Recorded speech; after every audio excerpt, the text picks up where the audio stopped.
Un seul Africain a obtenu le Ballon d'Or, c'était Georges Weah, c'était en 1995, si je m'en souviens, donc il y a presque 30 ans. Qui sera le prochain Africain à gagner le Ballon d'Or, selon vous? Bonne question. Bonne question.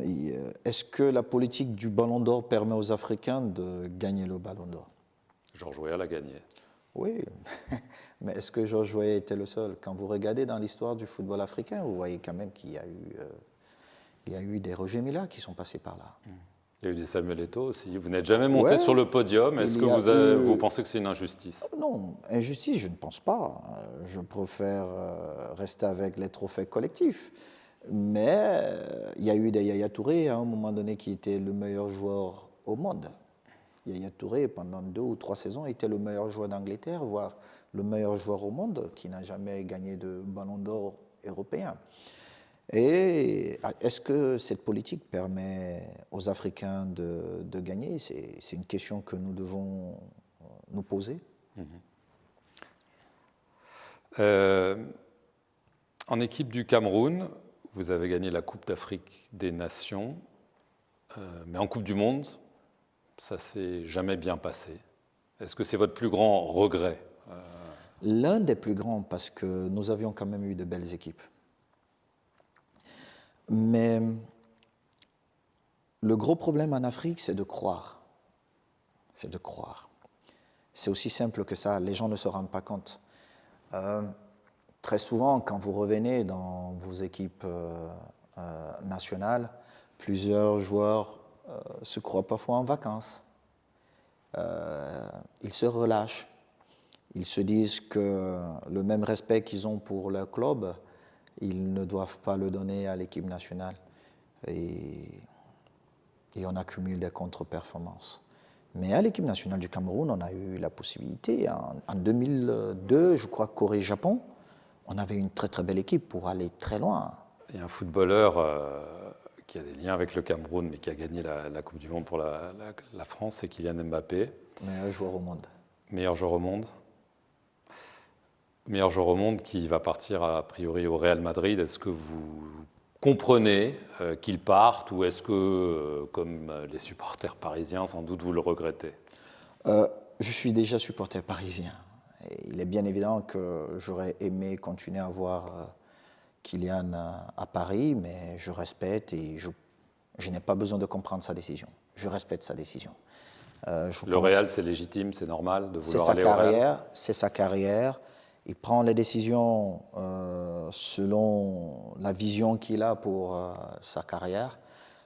J'ai été là, j'ai pris des décisions qui ne plaisaient pas à mon feu père. Je me souviens quand je suis parti du Real Madrid pour Majorque, mon papa ne comprenait pas. Il me disait, mais le Real Madrid, c'est très grand. Comment tu pars dans un petit club qu'on ne connaît pas? Et puis l'avenir nous a donné raison. Donc on fait des choix, on les assume. Et nous sommes là pour profiter du joueur qu'il est devenu. Il a un petit frère aussi. Oui. Ethan. Et on dit qu'il est très bon. On dit qu'il est très bon. Il pourrait être... Le remplaçant de Kylian? Non, mais il pourrait peut-être jouer pour le Cameroun, non? On dit que vous l'auriez peut-être sollicité pour venir jouer pour les Lions Indomptables. Écoutez, nous, on sollicite beaucoup de joueurs. On sollicite beaucoup de joueurs. Mais pour protéger tous ces joueurs, je ne vais pas les citer ici. Mais beaucoup plus que d'essayer d'avoir les binationaux, nous continuons à travailler pour rendre notre championnat attractif, afin d'avoir des joueurs locaux qui mériteraient de jouer dans nos équipes nationales. Le football, c'est une affaire d'argent. Il faut investir, avoir un planning pour ça, et puis commencer à travailler pour avoir un retour sur investissement. Les gens, quand ils vous parlent du football en Afrique, c'est plus avec des émotions, tout ça. Personne ne vous dit non, je vais faire un investissement parce que je veux que mes équipes arrivent à tel niveau. Parce que le premier transfert entre l'Afrique et l'Europe, il se fait généralement maximum 1 ou 2 millions d'euros, pas plus.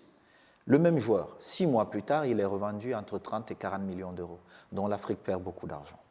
Et vous allez comprendre que ce n'est pas dans l'intérêt des Européens que l'Afrique, au niveau du football, se développe. Mais nous autres, nous avons vécu ici en Europe, nous avons vu cette façon de gagner l'argent et nous voulons que ceux qui nous entourent et qui investissent dans le football puissent gagner. Et aujourd'hui, nous avons la chance parce que nous avons un président à la tête de la FIFA qui aime l'Afrique. Qui aime l'Afrique. Je ne suis pas toujours d'accord avec Gianni, mais je vais vous dire quelque chose. Si Gianni quitte la FIFA et que l'Afrique n'a pas eu le temps d'atteindre ses objectifs, nous aurons beaucoup de difficultés. Beaucoup de difficultés. Des petites questions rapides. Kylian Mbappé ou Erling Haaland? Oh, Kylian Mbappé, il est déjà camerounais, c'est naturel ça. Ronaldo ou Messi? Messi, je l'ai vu arriver, il n'est pas très loin de moi au niveau de l'âge, mais je dis toujours que c'est mon fils. J'ai une affection particulière pour ce joueur. Et Ronaldo ou Ronaldo le Brésilien? Les deux. Les deux. Le meilleur joueur avec qui vous avez évolué? Patrick Mboma. Et pourtant, notre relation personnelle n'a pas toujours été facile. Elle n'était pas facile à l'époque. Aujourd'hui, je suis heureux parce que tout s'est rétabli, tout est rentré dans l'ordre. Et même tout à l'heure, j'étais encore au téléphone avec lui. Et c'est toujours un plaisir.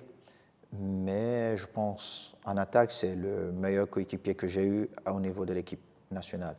Et en club, j'en ai eu Ronaldinho, Messi, c'était... Le meilleur défenseur que vous avez affronté ou celui que vous n'aimiez pas du tout affronter? Rigobertson. Mais la chance que j'avais, c'est que je ne tombais que sur lui pendant 5 ou 6 jours quand je revenais à l'équipe nationale, parce que c'était vraiment difficile. Il s'entraînait comme il jouait, et c'était vraiment difficile. Il n'avait pas de sentiments, il allait au fond. Et puis, en club, j'ai connu un garçon qui, quelques années plus tard, est devenu capitaine de l'équipe où j'étais à Barcelone, Carles Puyol. Des 3 coupes qu'on voit derrière vous, laquelle était la plus belle à gagner? La plus belle à gagner, je pense, c'est ma première Coupe d'Afrique. Ça, c'est... j'étais dans des équipes qui me permettaient d'être performant. Mais quand vous avez 19 ans et que vous gagnez votre première Coupe d'Afrique, c'est marquant. Merci beaucoup, Samuel Eto'o. Je vous en prie.